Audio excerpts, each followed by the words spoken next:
Izinkan ku lukis senja, mengukir namamu di sana, mendengar kamu bercerita, menangis tak tahu biar ku lukis bareng, bawa kamu bintang-bintang untuk temaniku yang terluka hingga kau bahagia.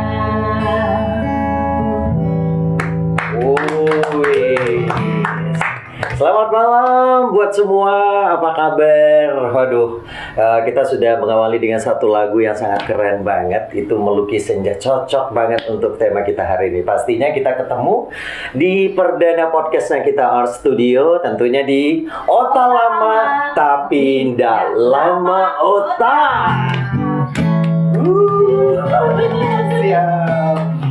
Nah, untuk semua yang nonton podcast ini, ya seperti lagu tadi Melukis Senja, ya tema kita pasti berbaur dengan lukisan-lukisan seperti yang ada di hadapan. Yes, keren banget ya, luar biasa ini lukisan. Tentunya ini adalah hasil karya anak bangsa yang berasal dari Sumatera Barat. Tapi aku nggak tahu dari mana Sumatera Baratnya, dari Padang kah, Payakumbuh kah. Nah, kita sudah terhubung dengan Budi Iswandi. Ini adalah narasumber kita. Halo, selamat malam. Gimana kabar, Bud? Alhamdulillah baik bang. Gimana perjalanan tadi, Bud? Aman? Biasanya sama. Nah, kalau boleh kita tahu, ini Budi asalnya Kota Padang. Punya lahir di Padang, juga besar di Padang. Udah besar di Padang. Di mananya itu di Padang? Padang kan luas. Ya, ya alamatnya sedikit unik nih bang. Iya. Namanya Simpang Akhirat. Pernah dengar apa? Simpang Akhirat. Iya. Itu menuju surga ya? Orang dalamnya. Orang dalam. Kita Oh, ini dalamnya. pengawal ini. Pintu akhirat. Iya, Bukan. sampingnya udah dikit Oh, banget kan. samping. Bahaya juga ya. Iya. Aduh. Jadi tinggalnya di Simpang Akhirat itu daerah mana itu? Daerah Belimbing. Daerah Belimbing. Kuranji. Ya, luar biasa, daerah Kuranji ya. Nah, mungkin kita di sini ya, ini ada beberapa lukisan. Alhamdulillah ini karya Budi semua ya. Iya bang. Luar biasa. Nah, ini proses yang nggak gampang ya, Bud ya, untuk bisa masukkan karya sebagus ini. Gila banget ini karyanya, luar biasa. Ini prosesnya, atau jiwa melukis ini memang sudah dari kecil atau gimana ini, Bud? Jiwa melukis ini. Kalau itu sebenarnya udah dari kecil juga bang. Dari kecil, dari SD. baru lahir. Jangan bang, langsung okay. lukisan mungkin juga karena kita dari SD juga udah suka lukisan. Oh gitu. Itu lanjut sekolah seni juga itu di SMSR.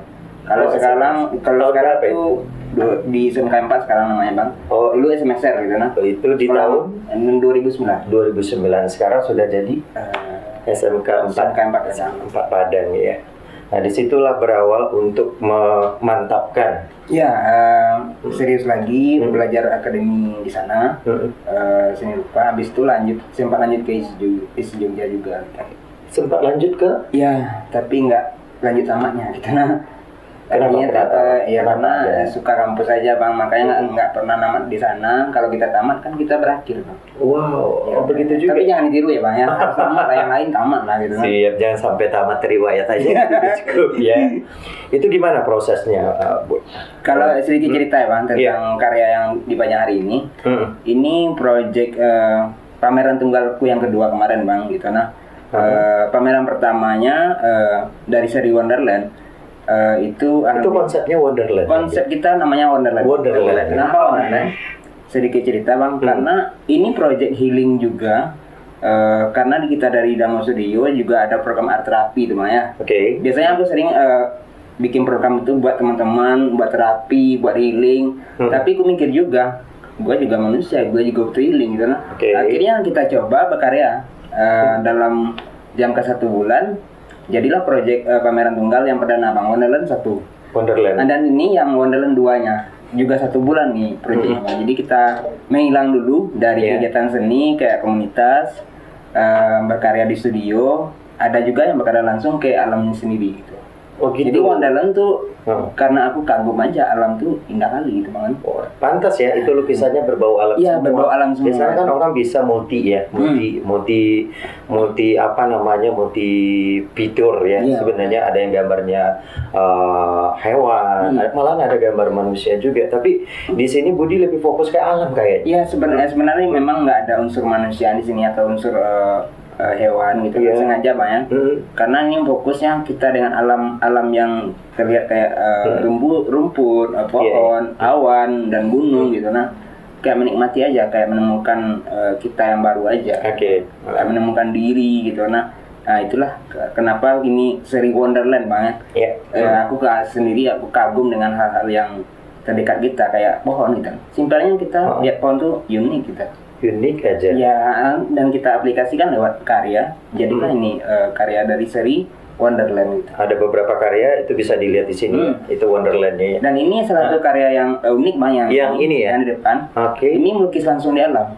Kita on the spot, langsung di lokasi. Itu di mana waktu itu? Ini lokasinya di mana? Ini dekat sini Bang. Ini dekat Indarung. Indarung dekat arah ke atas tuh Karang Putih Bang. Oh, Karang Putih. Jauh banget. Itu naik ke atas. Bukan Bang, di belakangnya tuh, dekat Karang Putih, tapi ada sawah juga di sana, ada rumah penduduk juga. Benar. Aku sempat melintas di daerah itu benar-benar asri ya, di situ alamnya luar biasa. Tenang gitu. Jadi di ini langsung prosesnya di alam. Itu gimana? Terinspirasi dari apa, Budi? Kalau yang proses ini kan kebetulan ini memang lukisan perdana seri Wonderland dan langsung di tahun berapa itu Wonderland? Ini 2023 terbaru ya. Ini yang terbaru. 2023. Kita mungkin prosesnya itu Maret Bang. Bulan Maret kemarin kita proses 1 bulan lamanya. Habis itu baru pameran bulan Juni kemarin pameran. Iya. Baik ya, gini Bud ya, kita juga mengajak untuk teman-teman kita yang di luar sana bahwa untuk meraih hasil karya seperti ini sebenarnya itu tidak gampang banget ya, itu butuh proses. Mungkin banyak sekali kendala-kendala yang sudah Budi alami, sudah Budi rasakan untuk bisa mencapai hasil seperti ini. Itu sedikit cerita Bang, ini seru nih. Nah, ini gimana cerita? Kita mungkin ini kita kan aku sendiri bawa tim Bang, bawa teman yang lain. Bawa kru lah istilahnya. Kebetulan kru itu rambutnya panjang. Jadi kita kan di semak-semak tuh Bang. Dikirain cewek sama warga. Kirain malah ada ketua pemuda kesana. Dikira mesum. Ya dikira mesum. Yang lucunya pas kawanku yang cowok tuh berdiri, tahu dia lucu, dia terbolok Bang, bahasa kitanya terbolok gitu nah. Ternyata cowok gitu nah. Dia balik kanan aja gitu. Oke. Aduh luar biasa. Itu pengalaman lucu pertama dalam proses untuk sebuah lukisan ini. Terus gimana lagi untuk prosesnya? Habis ini tuh kebetulan ini kita melukis bulan puasa gitu. Jadi kebetulan habis maghrib kita sempat reunian sama teman-teman seni rupa juga di sana. Ya cerita-cerita seru gimana proses karya ini. Jadi menurutku kan karya ini bukan masalah hasilnya Bang. Hasilnya oke lah bagus, tapi cerita di balik karya itu yang lebih menurutku lebih bermakna, lebih berarti lagi Bang itu. Jadi memahami karya itu tidak semua orang bisa memahami sebuah karya kan. Karena menurutku karya itu menyimpan histori loh Bang ya. Iya benar. Kayak cerita yang teman ini gitu nah. Kita hampir diamuk warga gara-gara bikin karya ini gitu nah. Wah ini ya. Coba kita lihat, ini ada beberapa hasil karya. Saya nggak tahu ini hasil karya Budi. Kalau tadi kan kita lihat ini adalah hasil karya ini tahun 2023 ya, bulan Maret. Itu kebetulan bulan puasa ya. Ini kalau yang ini gimana ini? Ini tahun berapa? Ini di Wonderland juga. Iya di Wonderland juga. Ini kebetulan 2023 semua. Dan ini lebih seru lagi cerita Bang. Gimana? Kebetulan di Kampung Bako ya Bang, di Pasaman Barat gitu nah. Ini memang dilukis langsung juga di lokasi. Ini lokasinya ada di Pasaman Barat. Sip. Pasaman Barat. Jadi buat warga Pasaman Barat nih, nah coba lihat, pasti kamu tahu ini arah Talu. Arah Talu. Ini kayaknya aliran sungai gitu ya? Iya Bang. Benar ya? Sungai. Ini ada hutan belantara. ini kebetulan ada ikan larangan di sini sebenarnya. Oh. Banyak ikan larangan di sana. Ini ikan larangan. Oh iya. Jadi pas puasa itu kita nongkrong di sini, lukis. Ini langsung juga di alam. Langsung di alam. Langsung di alam Iya. juga. Padahal ke cerita serunya ini warga-warga sana kan kepo tuh bang, ngapain sih? Mereka berdiri di belakang udah rame aja, kita melukis. Nggak tahu ternyata warga-warga udah di belakang. Habis itu kita ngobrol-ngobrol banyak sama warga. Akhirnya mereka, wah bagus ya, bla bla bla. Kita juga riset gimana sih pendapat warga di sana tentang karya lukisan ini gitu. Iya, iya. Itu menarik ceritanya, seru banget. Baik, ini berarti juga punya jalan cerita sendiri untuk bisa menghasilkan karya ini di Pasaman ya? Pasaman Barat. Pasaman Barat, tepatnya di Tiku. Di Bukan? arah ke Talu bang. Arah ke Talu. Dari Kajai. Wow, luar biasa ya. Nah, ini kalau kita lihat, ini ada, kalau kita pegang ya, ini ada timbul-timbul begitu. Nah, semacam kalau saya ini lebih ini ya, ini ada bebatuan, ini ada timbul-timbul Tekstur. begitu. Jadi tintanya itu kayak tinta timbul ya, menurut Tekstur. aku tuh catnya cat timbul. Ini prosesnya tidak gampang ya, ini prosesnya tidak gampang banget. Ini boleh nggak diceritakan teknisnya ini melukis bisa sebagus ini gimana Bu? Kalau di dalam dunia seni rupa ya bang, Iya, kita gimana? mengenal beberapa aliran. Oke. Kalau yang tekstur seperti ini, saya menyebutnya seperti impress ya bang. Impress itu artinya itu menangkap suasana yang ada di lapangan secara langsung dengan teknik ekspresif, sedikit ekspresif, karena kepuasan mengekspresikan sesuatu itu lewat kanvas memang cepat bang. Beberapa cepat, mungkin ini durasi setengah jam bikinnya gitu. Setengah jam udah kelar. Udah kelar gitu kan. Udah kelar, ya. Dan memang aku sendiri suka tekstur gitu. Oke, suka tekstur ya berarti. Karena lebih beda aja bang, karena mungkin setiap seniman beda sih gitu nah. Oke. Jadi untuk teknisnya mungkin orang di luar sana ini mengiranya simpel banget ya, simpel banget. Tapi kalau kita coba ini, kita raba, asik, akan berasa kesetnya seperti apa. Luar biasa. Iya. Kalau seandainya Budi lagi patah hati gimana? Ini sebenarnya Pak, seniman tuh memang perlu memang udah punya istri atau gimana ini untuk lebih kenal lanjut ini? jangan di-spill Pak. Agak- Orang seni itu dia punya seni ternyata ya. Oh my God. Tapi ini Lanjut.